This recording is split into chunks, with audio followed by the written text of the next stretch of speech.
यहाँ से स्टार्ट करेंगे। दृष्टि है इसके यहाँ पर जो टेस्ट नंबर 5वां है इसको डिस्कस करेंगे, जो भी यहाँ पर संडे को है। ठीक है, इसमें यहाँ पर 75 क्वेश्चन आपके पॉलिटी के, 25 क्वेश्चन यहाँ पर करंट अफेयर्स के। और एक बात याद रखना, जो मेंटरशिप चल रहा है वो टेस्ट अलग है। मेंटरशिप यहाँ पर अभी आपका मैंने 11 पेपर करा दिए। ठीक है, तो वो पेपर अलग है, और यहाँ पर जो 5वां पेपर चल रहा है दृष्टि का, ये क्लास टेस्ट है, ये अलग है। ठीक है, वो मेंटरशिप टेस्ट है वो अलग है। लेकिन जो मेंटरशिप ज्वाइन करता है उसको मेंटरशिप मिलता है ना। यहाँ पर जो अगर क्लास ज्वाइन करेगा उसको क्लास मिलेगा। ठीक है, तो यहाँ से मैं दोनों टेस्ट आपको करा रहा हूँ। तो स्टार्ट करते हैं 5वां नंबर पेपर, और यहाँ से पहले क्वेश्चन से देखते हैं इसको।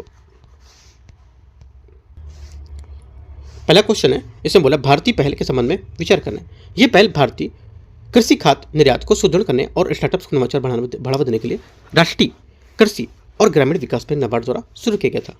पहली बात गलत हो जाएगी, क्यों? क्योंकि यहाँ पर ये जो पहल है ये एपीडा कृषि और प्रसंस्करण खाद्य उत्पाद द्वारा निर्यात विकास प्राधिकरण उसके तहत से यहाँ पर स्टार्ट किया गया था, ना कि नाबार्ड द्वारा।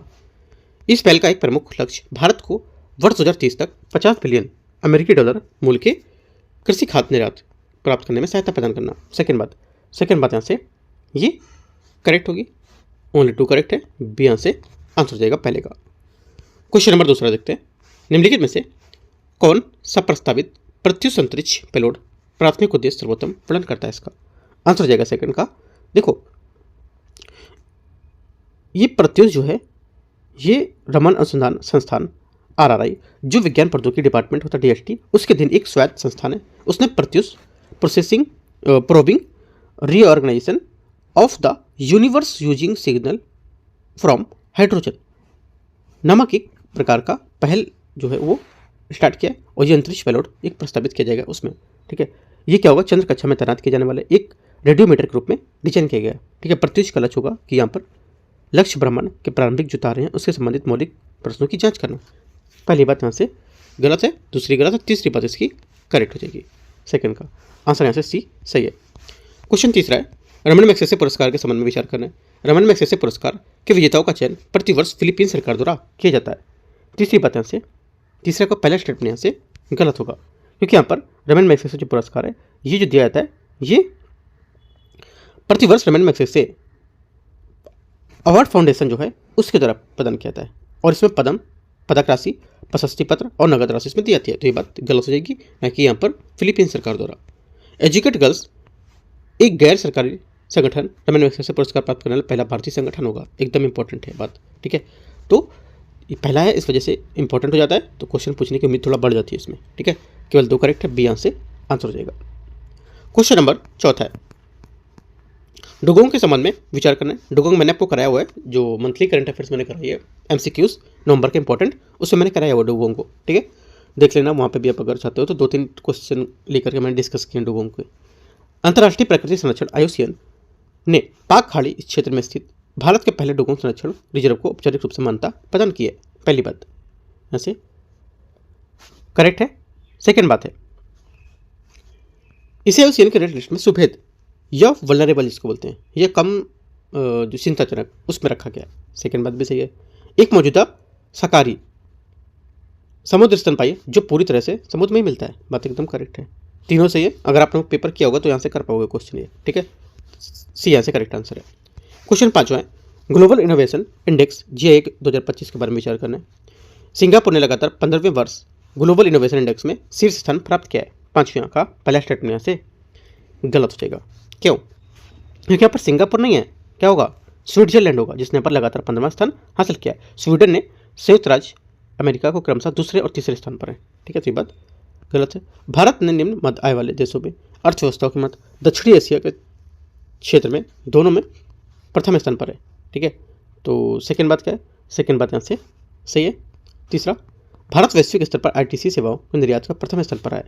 तीसरी बात भी आंसर करेक्ट हो जाएगा। ठीक है, आंसर क्या है? आंसर यहाँ से 2-3 करेक्ट है। ठीक है, क्योंकि भारत वर्ष 2025 में 81वें स्थान से बढ़कर 2025 में 15 में 81 स्थान पर था, और 25 में यहाँ पर 38वें स्थान पर पहुँच गया। राइट, भारत निम्न मध्य आय वाले देशों में अर्थव्यवस्थाओं तथा मध्य एवं दक्षिण एशिया के क्षेत्र दोनों में से प्रथम स्थान पर आया है। ठीक है, आंसर यहाँ से 2-3 करेक्ट है। क्वेश्चन नंबर 6 नंबर है, माइक्रो प्रोसेसर विक्रम साराभाई जो है 3201 उसके बारे में विचार करना है। देखते हैं इसको। ये भारत द्वारा स्वदेशी रूप से विकसित प्रथम 32 बिट माइक्रो प्रोसेसर है जिसे अंतरिक्ष प्रक्षेपण की चरम परिस्थिति में सहन करने के लिए डिजाइन किया गया है। पहली बात, छठे का पहला स्टेटमेंट यहाँ से क्या होगा, करेक्ट है। सेकंड, इस शिप का डिजाइन इसरो के निर्माण, इसरो के बीच जो विक्रम साराभाई अंतरिक्ष केंद्र है उसके द्वारा किया गया। इसके निर्माण में सेमीकंडक्टर लेबोरेटरी चंडीगढ़ में स्थापित किया जाएगा। सेकंड बात क्या होगी, सेकंड बात भी यहाँ से करेक्ट है। दोनों बातें इसकी एकदम सही है। छठे का आंसर सही पूछा तो सी। क्वेश्चन नंबर 7वां नंबर है विश्व व्यापार रिपोर्ट 2025 के संबंध में विचार करना है। इससे संयुक्त राष्ट्र व्यापार और जो विकास सम्मेलन है जिसको बोलते हैं UNCTAD द्वारा वार्षिक रूप से प्रकाशित किया जाता है। पहली बात यहाँ से इसकी गलत होगी क्योंकि यहाँ पर विश्व व्यापार संगठन है WTO उसके द्वारा पर प्रकाशित किया जाता है ना कि यहाँ पर ये UNCTAD द्वारा, तो गलत हो जाएगा। AI को अपनाने से वर्ष 2040 तक वैश्विक व्यापार में 34 से 37% तक, वैश्विक GDP में 12 से 15% तक, 12 से 13% तक वृद्धि की संभावना है। सेकंड बात यहाँ से क्या होगी, सेकंड बात यहाँ से करेक्ट है। ओनली 2 करेक्ट है। बी यहाँ से 7वें का आंसर है। क्वेश्चन नंबर 8वां, निम्नलिखित में से किस में फ्रंटियर 50 पहल का सर्वोत्तम वर्णन करता है। आंसर जाएगा 50 का, जो फ्रंटियर 50 जो पहल है इसका सर्वोत्तम वर्णन करता है। ए स्टेटमेंट, ये 50 आकांक्षी जो ब्लॉक हैं उसमें अग्रणी प्रौद्योगिकी को अपनाने हेतु सहायता प्रदान करना और नीतियों के तहत यहाँ पर स्टार्ट किया गया था कार्यक्रम। ठीक है, 8वें का करेक्ट आंसर ए यहाँ से सही है। याद रखना यह पहल जमीनी स्तर पर प्रौद्योगिकी अपनाने वाला बढ़ावा देने के लिए, बेहतर प्रभाव को सही दिशा देने के लिए यहाँ पर महत्वपूर्ण कदम उठाने के लिए स्टार्ट किया गया था। ठीक है, तो ये इंपॉर्टेंट इसलिए क्योंकि यहाँ पर नीति आयोग द्वारा है, नीति आयोग यहाँ पर 10 साल पूरा हो चुका है, इस वजह से काफ़ी इंपॉर्टेंट है। क्वेश्चन नंबर 9, राष्ट्रीय भूविज्ञान पुरस्कार 2024 के संबंध में विचार करना है। प्रोफेसर श्याम सुंदर राय को आजीवन उपलब्धि हेतु राष्ट्रीय भूविज्ञान पुरस्कार 2024 प्रदान किया गया है। पहली बात, 9वें का पहला स्टेटमेंट यहाँ से क्या होगा, ये करेक्ट है। सेकंड बात है, क्षेत्र में विवर्तनिक उद्भव कार्य हेतु श्री शोभन नियोगी को राष्ट्रीय युवा भूवैज्ञानिक पुरस्कार 2024 प्रदान किया गया। सेकंड बात भी करेक्ट है। तीसरा, इन पुरस्कारों की शुरुआत 1966 में 1966 में पृथ्वी विज्ञान मंत्रालय द्वारा भारत सरकार के सहयोग से की गई थी। ये बात गलत हो जाएगी, पृथ्वी विज्ञान मंत्रालय यहाँ पर नहीं होगा, यहाँ पर क्या होगा, मिनिस्ट्री ऑफ माइंस या ये खान मंत्रालय है ना, तो ये बात गलत हो जाएगी। ओनली 1 2 करेक्ट है। आंसर बी 9वें का सही है। क्वेश्चन नंबर 10वां, अग्नि प्राइम बैलिस्टिक मिसाइल के संबंध में विचार करना है। ये 2 चरणों वाली कैनिस्टर युक्त ठोस प्रणोदक बैलिस्टिक मिसाइल होगी। पहली बात, 10वें का पहला स्टेटमेंट क्या होगा, आंसर ये करेक्ट है। सेकंड, इसकी परिचालन सीमा 3000 से 5000 किलोमीटर जिससे मध्यम दूरी के बैलिस्टिक मिसाइल श्रेणी में शामिल होगी।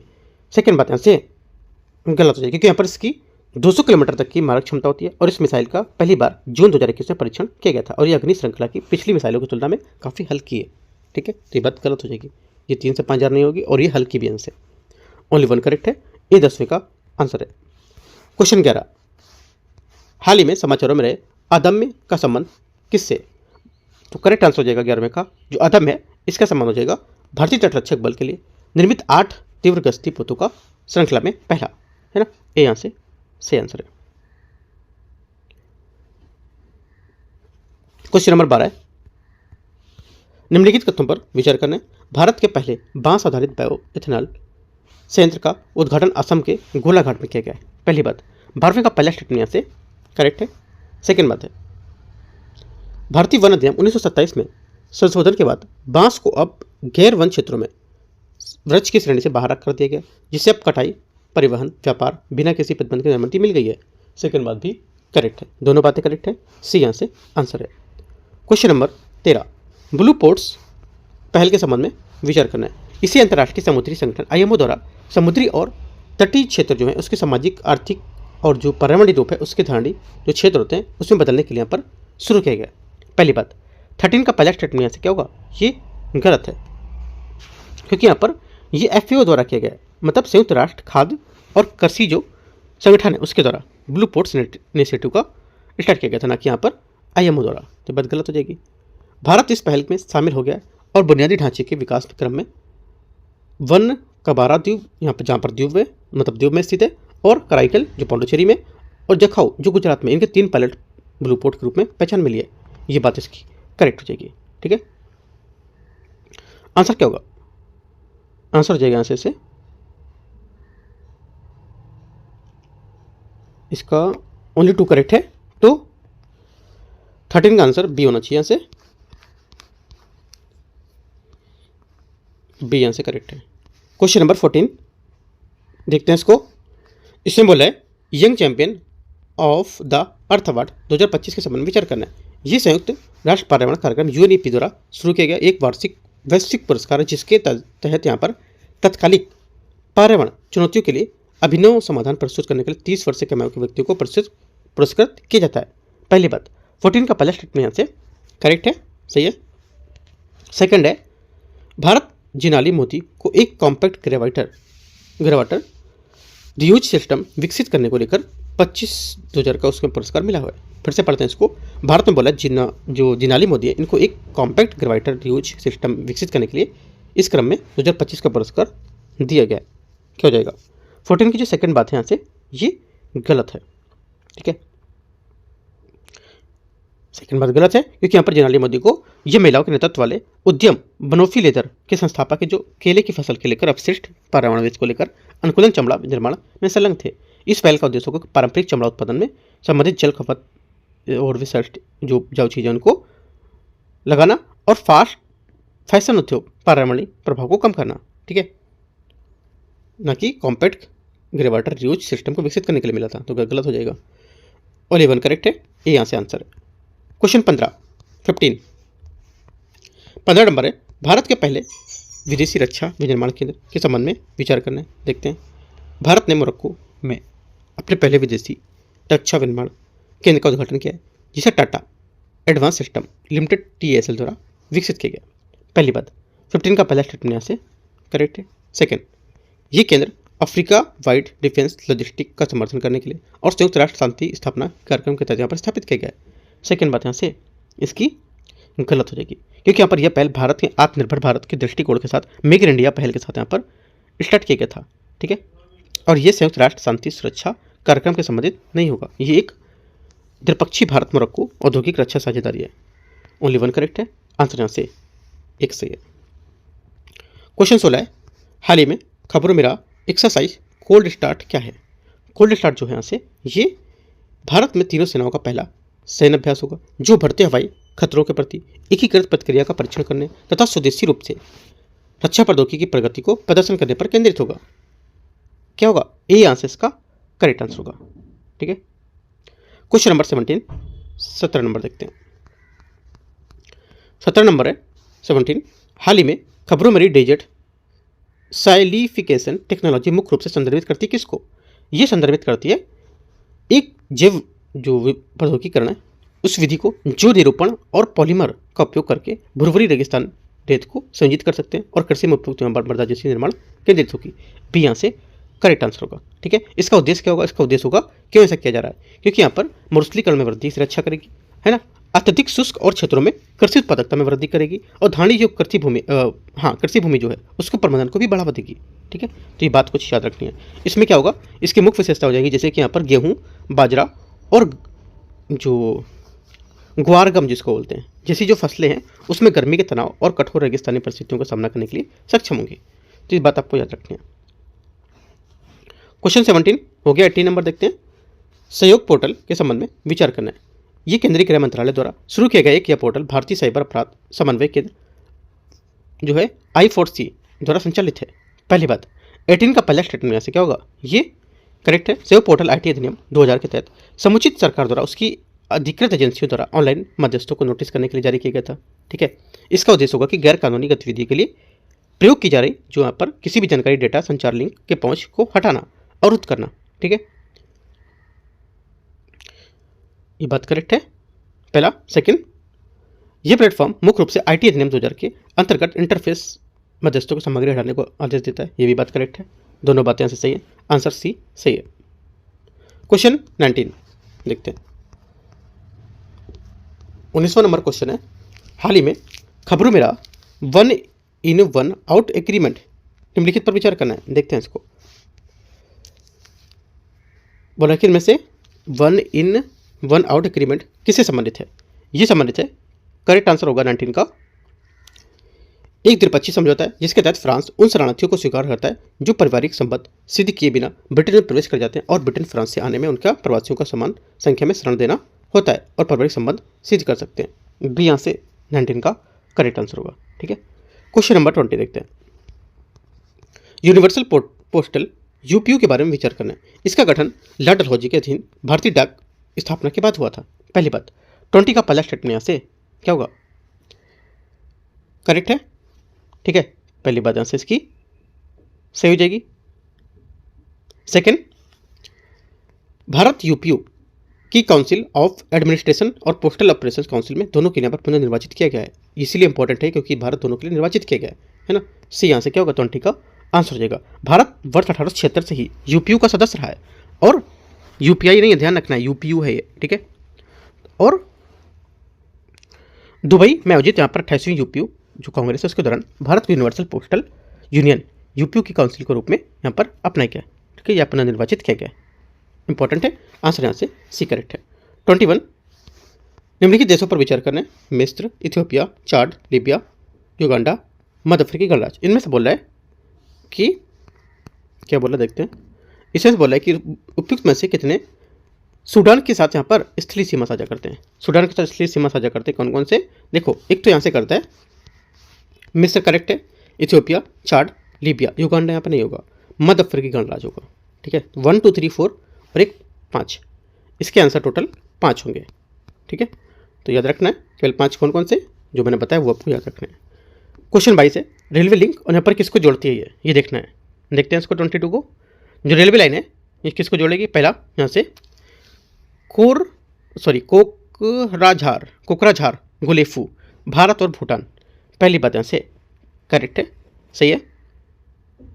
सेकंड बात है बनारहाट समष्टे, भारत बांग्लादेश नहीं होगा, भारत तो होगा ही मतलब भारत, और यहाँ पर होना चाहिए था कि आपका असम, यहाँ पे आपका होना चाहिए था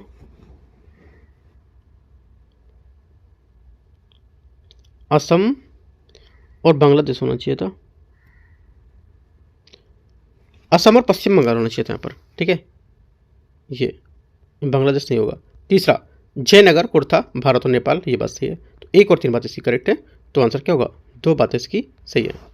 क्वेश्चन नंबर 23 है, क्लीन प्लांट प्रोग्राम CPP के बारे में विचार करना है। इसका उद्देश्य किसानों को बागवानी फसलों की वायरस मुक्त उच्च गुणवत्ता वाली रोपण सामग्री जो उपलब्ध कराना। पहली बात क्या है, 23 का पहला स्टेटमेंट यहाँ से करेक्ट है। सेकंड, इसका कार्यान्वयन राष्ट्रीय बागवानी बोर्ड NHB द्वारा किया जाता है, सही है।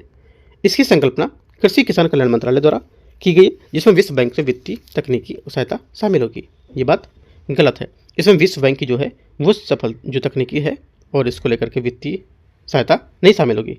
क्या होगा, यहाँ पर वर्ल्ड बैंक होना चाहिए। क्या होगा, वर्ल्ड बैंक इसका होगा। तो ये बात गलत हो जाएगी, तीसरी वाली नहीं, वर्ल्ड बैंक नहीं होगा, इसमें होगा आपका एशियाई विकास बैंक, ADB होगा, है ना, एशियन डेवलपमेंट बैंक होगा, याद रखना है, वर्ल्ड बैंक नहीं है। तो ये बात गलत है, यहाँ पर क्या होगा, ADB होगा, ना कि यहाँ पर विश्व बैंक। तो वर्ल्ड बैंक तो दिया ही ऑलरेडी, है ना, यहाँ पर क्या होगा, ADB पहला और दूसरा करेक्ट है, तीसरी बात गलत है। तो 2 बातें इसके सही आंसर है। एक बात एक्स्ट्रा जान लेते हैं इसकी कुछ, देखो यहाँ पर जो ये है CPP, इसके तहत यहाँ पर मूल पौधे की प्रजातियों पर अनुसंधान जो होते हैं उसको करने के लिए पुणे में एक राष्ट्रीय स्तर की प्रयोगशाला भी स्थापित की जाएगी। ठीक है, और कुछ खास इंपॉर्टेंट इसमें नहीं है।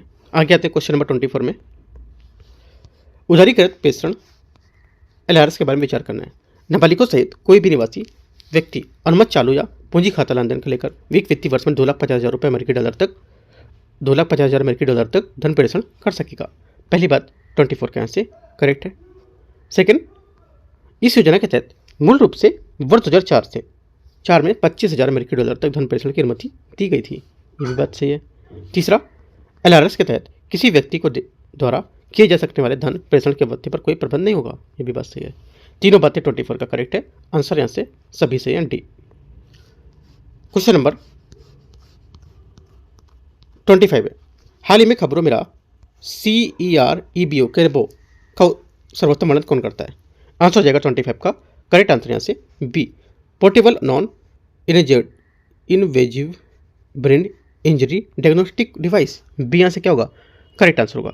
देखो ये जो डिवाइस है ये भारतीय चिकित्सा अनुसंधान परिषद ICMR द्वारा यहाँ पर जो उसके निदान और मिशन सचिवालय एम्स भोपाल, उसके और बेंगलुरु जो बायो स्कैन रिसर्च है उसके द्वारा सब मिलकर स्टार्ट किया गया। ठीक है, इसे यहाँ पर ट्राईमेट्रिक ब्रेन इंजरीज जो होती है उसमें उपयोग किया जाएगा इसका। ठीक है, ये क्या हुआ, ये उपकरण 1 मिनट से भी कम समय में इंट्राकेनियल ब्लीडिंग और एडिमा जैसी पहचान करेगा, और इसमें ये उपकरण शिशु और यहाँ पर गर्भवती महिलाओं के लिए काफ़ी इंपॉर्टेंट रहेगा। और एक बात और, यहाँ पर जैसे हम लोग एमआरआई कभी कराया हुआ है ना, कराया है तो पता होगा आपको, एमआरआई या सिटी स्कैन कराते हैं तो क्या होता है, इसमें एमआरआई सिटी स्कैन कराने में काफ़ी टाइम लगता है, तो यहाँ पर टाइम की काफ़ी बचत करेगा, ये भी इंपॉर्टेंट है। ठीक है, तो यहाँ से क्या होगा 25 का बी स्टेटमेंट यहाँ से करेक्ट आंसर होगा।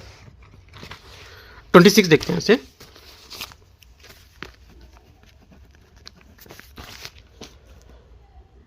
ट्वेंटी नंबर है, कार्यकारी सरकार से संबंधित रेगुलेटिंग एक्ट 1773 में क्या प्रावधान थे? आंसर हो जाएगा 26 का करेक्ट आंसर। ये प्रावधान थे, एक तो बंगाल के गवर्नर जनरल को गवर्नर जनरल बनाया जाना। ठीक है, गवर्नर जनरल की 4 सदस्यों वाली एक परिषद का प्रावधान किया गया था, और इस परिषद में गवर्नर जनरल जो थे उसको मद्रास में बॉम्बे प्रेसिडेंसी के युद्ध में शांति और मामले को पर्यवेक्षण का नियंत्रण शक्ति प्रदान की गई थी। तीनों बातें 26 की करेक्ट हैं। ठीक है, डी आंसर है। 27 है, पिट्स इंडिया एक्ट 1784 के बारे में विचार करना है। इस अधिनियम के तहत एक बोर्ड ऑफ कंट्रोल का गठन किया गया था, जिसमें 2 कैबिनेट मंत्रियों सहित 6 आयुक्त यहाँ पर शामिल थे। पहली बात, 27 का पहला स्टेटमेंट क्या होगा यहाँ से, ये करेक्ट है। सेकेंड बात यहाँ से गवर्नर जनरल जो होते हैं इनको निर्णायक मत देने का अधिकार प्रदान किया गया था, ताकि ये एक परिषद को केवल एक सदस्य ही अपने समर्थन करें और वो अपना कार्य कर सकें। ये भी बात सही होगी। पिट्स इंडिया एक्ट के बारे में दोनों बातें क्या है, एकदम करेक्ट है। 28 चार्टर एक्ट 1833 के बारे में देखते हैं। इस अधिनियम द्वारा प्रांतीय राजस्व एवं व्यय पर गवर्नर जनरल जो थे उसके नियंत्रण को प्रतिबंधित किया गया था। पहली बात 28 का यहाँ से क्या होगा, गलत है, क्योंकि यहाँ पर इस अधिनियम में गवर्नर जनरल जो थे उनके वित्तीय अधिकारों को प्रतिबंधित नहीं किया गया था। इसके बजाय उन्हें केंद्र को राजस्व जुटाने और व्यय कार्यालय उनके निर्माण में बंबई और मद्रास जैसी जो प्रांतीय सरकार थी उसमें पूर्ण नियंत्रण प्रदान किए गए थे। पहली बात गलत है। इस अधिनियम द्वारा विधि के सदस्य के रूप में जो गवर्नर जनरल थे उसकी कार्यकारी परिषद में एक अन्य सदस्य को स्थान दिया गया था। सेकेंड बात यहाँ से करेक्ट है। ठीक है, आंसर क्या होगा, आंसर हो जाएगा ओनली 2 है ना, ओनली 2 करेक्ट है। तीसरा भी दे रखा है यहाँ पर, इस अधिनियम द्वारा भारत में विधियों को संहिताकरण का प्रावधान किया गया था तथा गवर्नर जनरल जो थे उसके विधि आयोग को नियुक्त करने का अधिकार दिया गया था। तीसरी बात यहाँ से भी करेक्ट है। 2 और 3 करेक्ट है, 2 बातें यहाँ से सही है। 29 भारत शासन अधिनियम 1919 के संबंध में विचार करना है। इस अधिनियम द्वारा द्विसदनी केंद्रीय विधानमंडल का गठन किया गया था, जिसमें राज्य परिषद और विधानसभा शामिल थी। पहली बात 29 का पहला स्टेटमेंट यहाँ से करेक्ट है। सेकेंड, संबंधित सुधारों के तहत महिलाओं को मताधिकार अथवा चुनाव लड़ने का अधिकार प्रदान किया गया था। ये बात गलत है, क्योंकि यहाँ पर इस अधिनियम में महिलाओं को मताधिकार अथवा चुनाव लड़ने का अधिकार नहीं दिया गया था। वर्ष 1919 में सुधारों के अंतर्गत मताधिकार के अंतर्गत सीमित था और मुख्यतः संपत्ति आधारित था, तथा महिलाओं को स्पष्ट रूप से बाहर रखा गया था। इससे बात गलत हो जाएगी, ओनली 1 करेक्ट है, ए। 30 नंबर है, निम्नलिखित में से कौन सा सही विशेषता भारत शासन अधिनियम की बताता है और जो 1935 का भाग नहीं थी? आंसर हो जाएगा 30 का करेक्ट आंसर यहाँ से ये सी, पृथक निर्वाचन मंडलों का उन्मूलन। ठीक है, पृथक निर्वाचन मंडल का जो उन्मूलन था ये भारत शासन अधिनियम 1935 का भाग नहीं थी। ये बात गलत हो जाएगी। आगे देखते हैं क्वेश्चन 31। संविधान सभा की समिति के संबंध में विचार करना है। समिति अध्यक्ष, मूल कर्तव्य पर सलाहकार समिति, तो पहला क्या हो जाएगा यहाँ से, ये सरदार पटेल, तो पहली बात इसकी करेक्ट है। सेकंड, संचालन समिति जवाहरलाल नेहरू, सेकंड बात यहाँ से गलत है, क्योंकि संचालन समिति डॉक्टर राजेंद्र प्रसाद थे, है ना। तीसरा, सदन समिति यहाँ हो जाएगी जो पट्टाभी सीतारामैया थे, ये यहाँ से करेक्ट है। राज्य समिति राज्यों को वर्ता है तो जवाहरलाल नेहरू, ये बात करेक्ट है। 3 बातें सही हैं, पहला, तीसरा, चौथा, तो 3 यहाँ से करेक्ट है, सी। क्वेश्चन 32 है, भारत के संविधान के संबंध में निम्नलिखित प्रावधान पर विचार करना है। नागरिकता, निर्वाचन, अंतरिम संसद, अस्थायी एवं अपरिवर्तनीय उपबंध, इनमें से कितने प्रावधान 26 नवंबर 1949 को परिवर्तित हुए थे? आंसर हो जाएगा 32 का करेक्ट आंसर, ये सभी, है ना। ये सभी क्या थे, ये सभी जो थे 26 नवंबर 1949 को परिवर्तित हुए थे। ठीक है, नागरिकता आर्टिकल 5 से जो 11 है ये। ठीक है, निर्वाचन ये आर्टिकल 324 से 329। ठीक है, अंतरिम संसद अनुच्छेद 379 379 और संबंधित जो प्रावधान है ये सब इसमें शामिल थे। और इस अस्थायी परिवर्तन जो उपबंध थे ये क्या होंगे, ये आर्टिकल 380 से 391 और 92, 381 से 391 और 392 ये सब इसके अनुच्छेद और जो औपनिवेशिक विधि थे उनको पूर्ण ढांचे को लेकर प्रचालन करते थे। तो ये सब यहाँ से करेक्ट हो गए, डी यहाँ से आंसर है। 33 है, भारतीय संविधान में निम्नलिखित विशेषताओं पर विचार करना है। मूल अधिकार, न्यायपालिका की स्वतंत्रता, लोक सेवा आयोग, राष्ट्रपति का महाभियोग, सर्वोच्च न्यायालय द्वारा उच्च न्यायालय के न्यायाधीशों को हटाने की प्रक्रिया और उपराष्ट्रपति का पद, है ना। यह पद दे रहा है 5 पद, टोटल 6 बातें। इनमें से बोला कितनी विशेषताओं में संयुक्त राष्ट्र अमेरिका से ली गई हैं, मतलब संयुक्त राज्य अमेरिका यूएसए से ली गई हैं। ठीक है, आंसर हो जाएगा 33 का करेक्ट आंसर यहाँ पर सिर्फ क्या क्या लिया गया देखते हैं।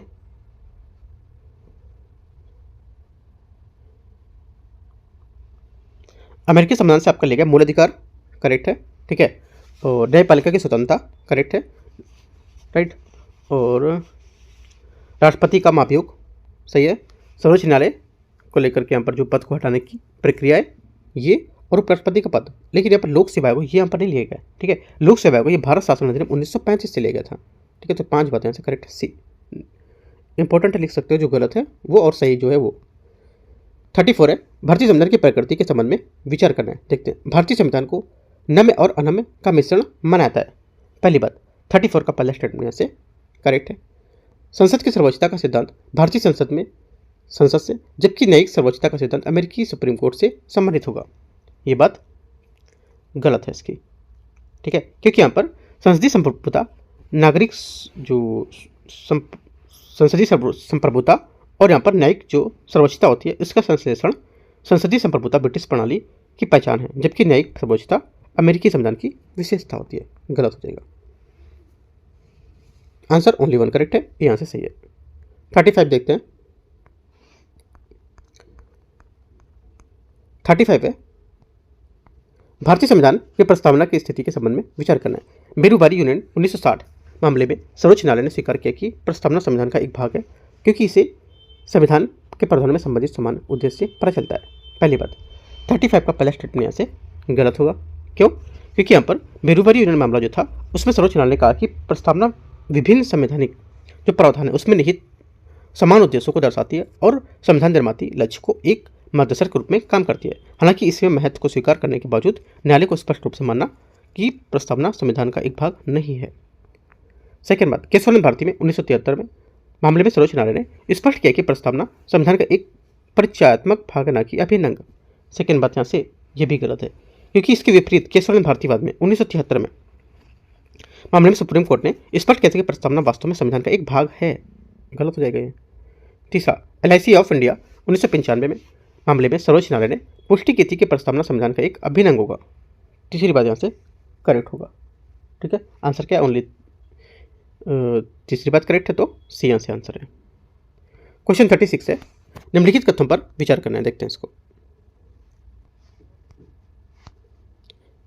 पहला है, भारतीय संदर्भ में पंथ निरपेक्षता के तहत सकारात्मक अवधारणा का अनुसरण किया गया था, जिसका अर्थ है कि राष्ट्र द्वारा संख्या बल से परे सभी धर्मों के समान सम्मान और समर्थन प्रदान किया जाएगा। पहली बात, 36 का पहला स्टेटमेंट क्या होगा? से ये करेक्ट है। सेकेंड, समाजवाद का भारतीय मॉडल मिश्रित अर्थव्यवस्था का समर्थन करता है, जिसमें क्या होता है सार्वजनिक और निजी दोनों क्षेत्र के एक दूसरे के साथ मिलकर काम करते हैं। ये भी बात करेक्ट है, दोनों बातें सही है, सी। 37 नंबर क्वेश्चन है, भारत के संविधान के संबंध में विचार करना है। अनुच्छेद 3 मौजूदा राज्यों के आंतरिक पुनर्गठन संबंधित है, जिसमें सीमाओं के परिवर्तन और संघ के तहत राज्यों का गठन शामिल होगा। बस सही है। सेकेंड बात है, अनुच्छेद 2 उन नए राज्यों के प्रवेश ये गठन से संबंधित होगा जो भारत संघ का हिस्सा नहीं है। ये भी बात करेक्ट है, क्योंकि यहाँ पर महत्वपूर्ण बात है कि जो अनुच्छेद 2 है उस पर क्षेत्र में लागू होता है जो पहले से ही भारत का संघ का हिस्सा नहीं है। ठीक है, दोनों बातें सही है, आंसर सी। 38 है, निम्नलिखित पर विचार करना है। भारत में विदेशी राजनयिक के जन्मे बच्चे जन्म से भारतीय नागरिकता प्राप्त नहीं कर सकते हैं। पहली बात, 38 का पहला स्टेटमेंट क्या होगा आंसर, ये करेक्ट है। सेकेंड बात, प्राकृतिकरण के माध्यम से भारतीय नागरिकता प्राप्त करने वाले व्यक्ति को प्रकटीकरण प्रमाण पत्र जारी होने से पहले भारत के संविधान के प्रति निष्ठा शपथ लेनी होती है। सेकेंड बात 38 का ये भी करेक्ट होगी, दोनों बातें सही है, सी यहाँ से आंसर है। 39 निम्नलिखित कथनों पर विचार करें। भारतीय बच्चों के संबंध में अंतर्देशीय दत्तक ग्रहण के आलोक में पंजीकरण विदेशी नागरिक ओसीआई कार्डधारकों को अनिवासी भारतीय नागरिक का समान माना जाएगा। फिर से पढ़ते हैं स्टेटमेंट को। भारतीय जो बच्चे उसके संदर्भ में जो अंतर्देशीय प्रदत्त ग्रहण आलोक में पंजीकृत जो विदेशी भारतीय नागरिक हैं, कार्ड धारक हैं, इनको अनिवासी के समान माना जाएगा। पहली बात 39 का पहला स्टेटमेंट यहाँ से करेक्ट है, सही है। ओसीआई कार्ड धारकों में भारत की अनुसंधान कार्य करने के लिए किसी विशेष अनुमति की आवश्यकता नहीं होती है, ये बात गलत है, ठीक है। सेकेंड बात क्या होगी, गलत हो जाएगी। क्यों? क्योंकि यहाँ पर किसी उद्देश्य में भारत आने के लिए बहुप्रवेश आजीवन वीजा, ठीक है, हालांकि भारत में अनुसंधान कार्य के लिए विशेष अनुमति की आवश्यकता होती है, जिसके लिए आवेदक को संबंधित भारतीय जो मिशन होते हैं, पोस्ट होते हैं, FRRO होते हैं, उसमें आवेदन करना होगा। तो बात गलत हो जाएगी। ओनली वन करेक्ट है, आंसर एक सही है। 40 नंबर है, भारतीय संविधान के अनुच्छेद 12 के संबंध में विचार करना है। नए कार्य करते समय न्यायालय को राज्य माना जाता है, लेकिन नियम बनाने की शक्तियों का प्रयोग करते समय उन्हें राज्य नहीं मानते हैं। पहली बात क्या होगी, 40 का पहला स्टेटमेंट यहाँ से क्या होगा, पहली बात यहाँ से इसकी गलत हो जाएगी। सेकेंड, सभी स्थानीय प्राधिकरण जैसे नगर पालिका और पंचायत राज्य के अंतर्गत आती हैं, ये बात करेक्ट है। आंसर 40 का बी करेक्ट है। 41 है, पृथक्करणीयता के सिद्धांत के संबंध में विचार करना है। यह सिद्धांत तब लागू होता है जब विधानमंडल के पास किसी विषय पर विधि निर्माण की शक्ति नहीं होती है, लेकिन फिर भी यहाँ पर प्रत्यक्ष रूप से इसके द्वारा विधि निर्माण किया जाता है।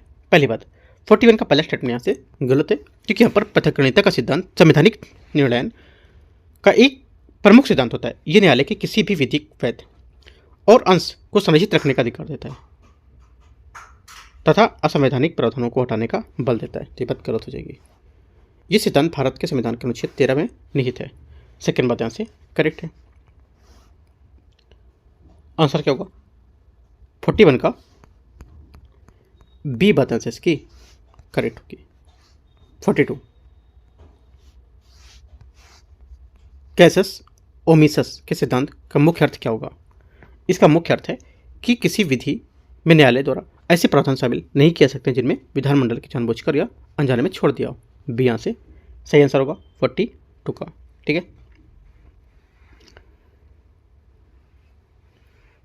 क्वेश्चन नंबर 43 है, संविधान के अनुच्छेद 19(2) के अंतर्गत संबंध में वाक और व्यक्ति की स्वतंत्रता के अधिकार संबंध में विचार करना है। भारत की संप्रभुता, अखंडता, सदाचार और नैतिकता, विदेशी राज्यों के साथ यहाँ पर मैत्रीपूर्ण संबंध और अपराध उत्पीड़न, इनमें से बोला है कितने मूल संविधान में शामिल थे। आंसर हो जाएगा 43 का करेक्ट आंसर। जो मूल संविधान में शामिल थे ये केवल एक बात आंसर होगी, कौन सी, सिर्फ इसमें से था जो ये आपका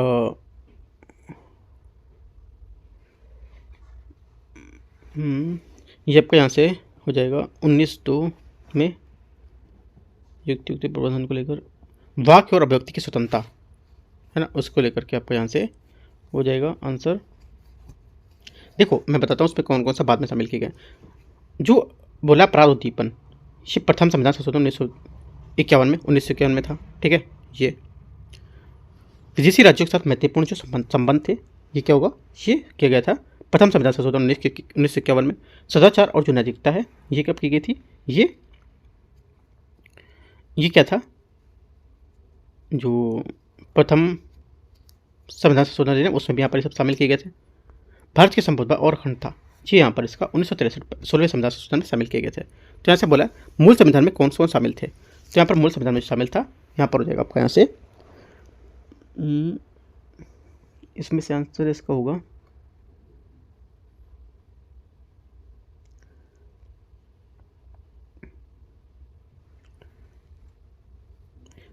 मूल संविधान में आपका यहाँ से 1951 में,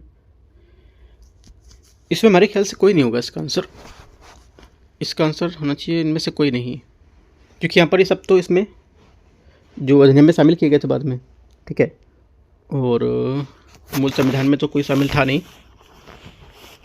एक बार 43 का आंसर आप चेक करोगे, ठीक है, क्योंकि यहाँ पर जो मूल संविधान से हमारे ख्याल से इसमें कोई नहीं है, क्योंकि यहाँ पर सभी क्या है, ये मैंने आपको बताया कब यहाँ पर अधिनियम में शामिल किए गए थे, संविधान संशोधन अधिनियम में, ये सब प्रथम संविधान संशोधन अधिनियम में शामिल किए गए थे तीनों बातें।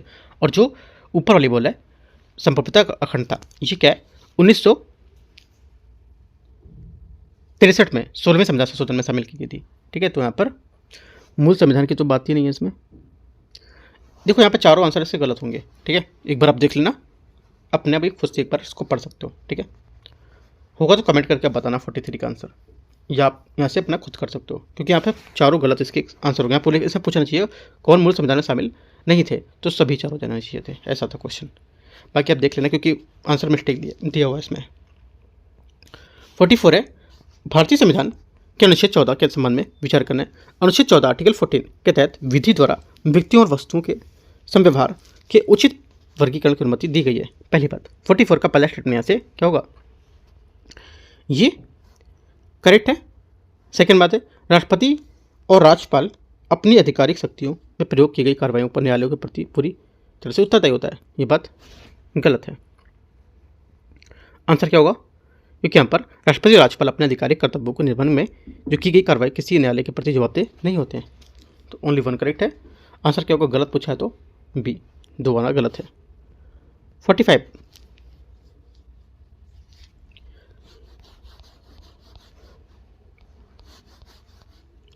भारतीय संविधान के संबंध में विचार करने अनुच्छेद और यहाँ पर इसका विशेष प्रावधान की अनुमति कहाँ पर हो दे रहा है। 45 में जो बोला है, जो 15 का 3 है, ये क्या होगा, ये राज्य के महिलाओं को बच्चों के लिए विशेष प्रावधान करने की अनुमति देता है। पहली बात क्या होगी, पहली बात स्टेटमेंट यहाँ से इसका जो रहेगा ये करेक्ट है, सही है। सेकेंड 15(4) राज्य को अनुसूचित जातियों और अनुसूचित जनजातियों के सहित यहाँ पर सामाजिक शैक्षणिक रूप से सब जो पिछड़े वर्ग है उसके लिए सभी शैक्षणिक संस्थानों में प्रवेश का आरक्षण का प्रावधान करना। सेकेंड बात क्या होगा, 15 का 4 की जो बात है ये बात गलत हो जाएगी, ठीक है। तीसरा 15 के जो 5 है इसमें क्या होगा, राज्य को अनुसूचित जातियों और अनुसूचित जातियों के सहित सामाजिक और शैक्षणिक रूप से पिछड़े वर्गों की उन्नति के लिए यहाँ पर क्या होगा, प्रावधान करना, ये बात यहाँ से गलत है। सिर्फ यहाँ से पहले कौन सी बात करेक्ट थी, 15(3) वाली बात करेक्ट है, बाकी दोनों गलत है, एक बात इसकी करेक्ट है। क्वेश्चन नंबर 46 है, तीनों आर्टिकल आप एक बार पढ़ोगे, उनको याद करोगे क्या यहाँ पर इसमें है, ठीक है। आर्टिकल इंपॉर्टेंट है, तीनों न्यूज़ में थे ये। 46 है भारतीय संविधान का अनुच्छेद 16(4)(a) उल्लिखित पदोन्नति परिणाम वरिष्ठता का तात्पर्य है क्या। देखो इसका तात्पर्य हो जाएगा कि यहाँ पर जो आरक्षित श्रेणी है उसमें अभ्यर्थी को पदोन्नति आरक्षण के माध्यम से प्राप्त वरिष्ठता बनी रहती है। बी यहाँ से क्या होगा, 46 का करेक्ट आंसर होगा, क्योंकि यहाँ पर इस प्रकार भले ही समान श्रेणी के किसी कर्मचारी को बाद में पदोन्नति मिल जाए, लेकिन आरक्षित श्रेणी को कर्मचारी में वरिष्ठता बरकरार रहनी पड़ती है। ये प्रभावी रूप से ये पहले के जो कैच ऑफ नियम है उसको रद्द कर देता था। क्वेश्चन नंबर 47 देखते हैं, संविधान के अनुच्छेद 23 के संबंध में विचार करना है। समय पर और उचित मजदूरी प्राप्त करने का अधिकार अनुच्छेद 23 का एक महत्वपूर्ण हिस्सा होगा। पहली बात यहाँ से क्या होगी, पहली बात यहाँ से इसका स्टेटमेंट करेक्ट है। सेकंड, ये राज्य को लोक उद्देश्य के लिए अनिवार्य जो सेवाएं लागू करने की अनुमति देता है, ये भी बात यहाँ से करेक्ट है, दोनों बातें करेक्ट है। 47 का आंसर सही पूछा था सी। 48 है भारतीय संविधान के अनुच्छेद 20 के संबंध में विचार करना है। आत्म अभिसमन के विरुद्ध संरक्षण केवल आपराधिक कार्रवाई पर लागू होता है और सिविल और गैर आपराधिक कार्रवाई पर नहीं। पहली बात 48 का पहला स्टेटमेंट यहाँ से करेक्ट है, सही है। दूसरा, विभागीय और प्रशासनिक प्राधिकारियों के समक्ष कार्रवाई में दोहरी क्षति के विरुद्ध संरक्षण उपलब्ध होता है। सेकेंड बात यहाँ से गलत है, क्योंकि यहाँ पर दोहरे खतरे से सुरक्षा केवल न्यायालय द्वारा या न्यायिक न्यायाधिकरण के समक्ष कार्रवाई पर लागू होती है। ये विभागीय प्रशासनिक प्राधिकारियों द्वारा पूछी गई या लागू की गई इसमें नहीं की जाएगी, ठीक है। तो ये बात गलत हो जाएगा, ओनली वन करेक्ट है। 49 नंबर है अनुच्छेद 21 के विकास के संबंध में विचार करने। गोपालन मामले 1950 में सर्वोच्च न्यायालय ने माना कि 21 आर्टिकल जो है मनमानी विधायी और कार्रवाई का संरक्षण देता है, लेकिन यहाँ पर मनमानी कार्रवाई से कम नहीं। पहली बात 49 का पहला स्टेटमेंट यहाँ से गलत है, क्योंकि यहाँ पर गोपालन मामला जो था 1950 में, इसे सर्वोच्च न्यायालय ने अनुच्छेद 21 के तहत एक संकीर्ण व्याख्या बताई थी, जिससे यहाँ पर निर्णय दिया था कि अनुच्छेद 21 के अंतर्गत प्राण और दैहिक स्वतंत्रता का संरक्षण केवल मनमाने कानून जो कार्यक्रम होते हैं उसके विरुद्ध लागू होता है, ना कि यहाँ पर मनमाने विधायी कानूनों के विरुद्ध। तो ये बात गलत हो जाएगी। मेनका गांधी मामला 1978 में सर्वोच्च न्यायालय ने कार्यपालिका और विधायिका दोनों के मनमाने विरोध को अनुच्छेद 21 के तहत संरक्षण प्रदान किया था। सेकेंड बात यहाँ से ये करेक्ट है, आंसर ओनली 2 करेक्ट है, तो बी सही आंसर है। क्वेश्चन 50 है, निजता के अधिकार पर सर्वोच्च न्यायालय ने निर्णय 2017 के संबंध विचार करना है। निर्णय दैहिक निजता, सूचनात्मक निजता और पसंद की निजता को निजता संबंधी मूल अधिकार के घटकों के रूप में संरेखित किया है। पहली बात 50 का पहला स्टेटमेंट यहाँ से क्या होगा? पहली बात यहाँ से इसकी जो रहेगी ये करेक्ट है। सेकंड, सर्वोच्च न्यायालय ने सर्वसम्मति से MP शर्मा 1954 और खड़क सिंह 1963 मामले में दिए गए पूर्ववर्ती निर्णय को बनाए रखा, क्योंकि इसमें संविधान की सम्मत व्याख्या की गई है। सेकंड बात यहाँ से गलत है। तीसरा, सर्वोच्च न्यायालय ने यह सर्वोच्च न्यायालय के अनुसार निजता का अधिकार व्यक्ति के आंतरिक आयाम को राज्य और गैर राज्य दोनों के आपस प्रकार के जो भी करता होता है उसको हस्तक्षेप सुनिश्चित करता है। तीसरी बात यहाँ से करेक्ट होगी। आंसर 1 और 3 इसका सही है। 50 का करेक्ट आंसर यहाँ से 1 और 3 इसका सही आंसर हो जाएगा। 2 बातें सही है। बी नंबर यहाँ से क्या होगा? जो 50 है यहाँ से करेक्ट होगा इसका। ठीक है, तो इस टाइप से यहाँ पर 1 से 50 क्वेश्चन हमने यहाँ पर डिस्कस किए। ठीक है, 51 से 100 क्वेश्चन को यहाँ पर देखेंगे पार्ट नंबर 2 में, वो कल देखेंगे। राइट, बाकी कुछ डाउट रहेगा आप नीचे टेलीग्राम पर पूछ सकते हो, और यहाँ पर कमेंट में भी। और कुछ डाउट रहेगा क्वेश्चन को लेकर तो यहाँ पर मैंने जो क्वेश्चन पूछा आपको बताया, जो संविधान वाला क्वेश्चन था, तो एक बार इसको आप पढ़ना, क्योंकि मेरे ख्याल से यहाँ पर वो सभी जो सही ऐड किए गए थे बाद में संविधान संशोधन के तहत, उससे पहले कोई यहाँ पर नहीं है। ठीक है, मैंने आपको चारों बता भी दिए, बाकी आप एक बार अपना खुद से क्रॉस चेक कर सकते हो। ठीक है, और यहाँ पर UKT का भी टेस्ट यहाँ पर कल मैं लेके आने वाला हूँ। ठीक है, तो टेस्ट नंबर 11 वो भी रहेगा। उसके बाद टेस्ट नंबर 12 करंट अफेयर्स का सोच रहा हूँ लेके आने के लिए। देखता हूँ अपने अकॉर्डिंग यहाँ पर जो भी रहेगा मैं आपको टेलीग्राम पे अपडेट करूँगा जैसा भी रहेगा। ठीक है, देखो UKT जो टेस्ट है वो काफ़ी अच्छे क्वेश्चन में निकालूँ, हर टॉपिक को ऐड कर रहा हूँ। जैसे कि करंट अफेयर्स ले रहा हूँ तो करंट अफेयर्स में आपको द हिंदू, इंडियन एक्सप्रेस, ये सब मिला के पूरा चीज़ ऐड कर रहा हूँ। ठीक है, और डाउन टू अर्थ मैगजीन्स की भी कुछ पॉइंट्स हैं, तो वहाँ पे पेपर आप देखोगे काफ़ी अच्छे क्वेश्चन वहाँ पर पूछ रखे हैं, जो UPSC एग्जाम में शायद पूछने की उम्मीद है उन पर। अगर अक्टूबर नवंबर का क्वेश्चन आएगा तो वहाँ से क्वेश्चन आपको देखने को मिलेंगे। ठीक है, तो ऐसे ही मैं क्वेश्चन और भी आगे हर मंथ की कवर कराऊंगा। तो एंड करते हैं इसको। All the best, thank you.